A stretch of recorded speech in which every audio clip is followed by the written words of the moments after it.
E a Copa 2026 chegando, galera. E a Aluminium Wall fez o quê?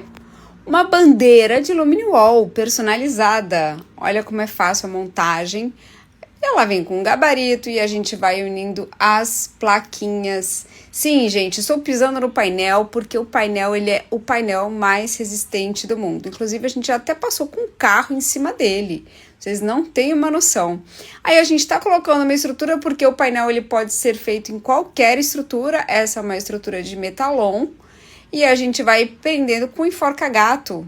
E aí, gente, querem ver esse resultado? Tcharam! Olha o brilho disso! Não tá incrível essa bandeira? O que vocês acham, gente? A gente amou, é muito versátil e ela entra em qualquer evento de comemoração de Copa e de jogo. E é isso. Beijos!